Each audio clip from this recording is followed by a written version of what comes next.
पाठ फरक तौलिया। पाठ उद्देश्य व परिचय। प्रस्तुत पाठ में एक नेक आदमी के विषय में बताया गया है। चमत्कारी तौलिया मिलने के बाद कैसे उसके दिन बदल जाते हैं। कहानी का उद्देश्य ये बताना है कि लालच का फल बुरा होता है। हमें किसी की भी कोई वस्तु बिना पूछे नहीं उठानी चाहिए। सुजानगढ़ में कासिम और जुलेखा नाम के एक नेक पति पत्नी रहते थे। वे सबकी मदद करते, पर उनके पास धन नहीं रहता था। एक दिन कासिम काम की खोज में एक रुमाल में 3 रोटी और नमक लेकर शहर की ओर निकल गया। रास्ते में एक कुआं देखकर उसे खाना खाने की इच्छा हुई। उस कुएं में 3 परियां रहती थीं, लेकिन कासिम को इस बात का पता नहीं था।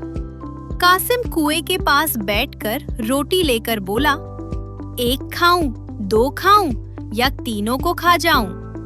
कुएं की परियों ने जब ये बात सुनी तो वो डर गईं और कुएं से बाहर आ गईं और बोली, महाराज, हमें मत खाइएगा, हम आपको एक चमत्कारी तौलिया देंगे। आप उससे अपनी पसंद की खाने की वस्तुएं मांग सकते हैं।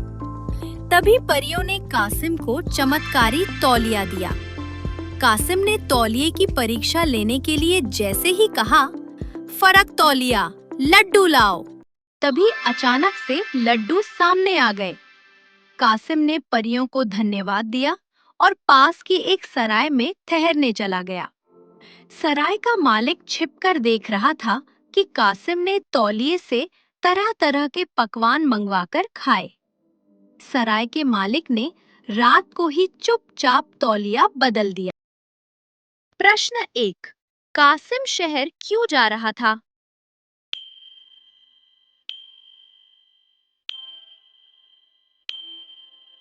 सुबह जब कासिम घर पहुंचा तो चमत्कारी तौलिए के बारे में अपनी पत्नी को बताया और फिर उसका चमत्कार दिखाने लगा। पर ये क्या? तौलिए ने उसकी एक भी इच्छा पूरी नहीं की। जुलेखा ने कहा, हमारी किस्मत ही खराब है। प्रश्न 2, परियों ने कासिम को क्या दिया?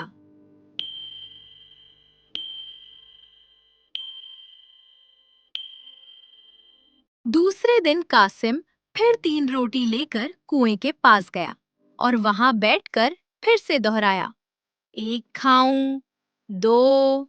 कुएं की तीनों परियां बाहर निकल आईं। कासिम ने परियों को पूरा हाल सुनाया। परियों ने कहा, आप चिंता मत कीजिए, इस डंडे को लेकर जाइए। जैसे ही सराय का मालिक दिखे, कहिएगा, चल मेरे साथी, लगा डंडे। कासिम परियों की बात सुनकर उसी सराय में ठहर गया। लालची मालिक कासिम को देखने आया कि अब ये क्यों आया है और क्या लाया है। कासिम ने उसे देखते ही अपने डंडे को आज्ञा दी। आदेश मिलते ही डंडे ने सराय के मालिक की पिटाई शुरू कर दी। आगे आगे मालिक और पीछे पीछे डंडा। घबराकर उसने कासिम को आवाज लगाई और उसका चमत्कारी तौलिया वापस कर दिया। कासिम ने भी डंडे को पास बुला लिया। कासिम ने घर वापस आकर अपनी पत्नी को दोनों वस्तुएं देते हुए कहा, जैसे हमारी मदद नेक परियों ने की है, हमें भी दीन दुखियों को इस तौलिए की मदद से रोज खाना खिलाना चाहिए। उसकी पत्नी ने भी उसका साथ दिया और दोनों सुखपूर्वक रहने लगे। प्रश्न 3, कासिम ने तौलिया का उपयोग कैसे किया?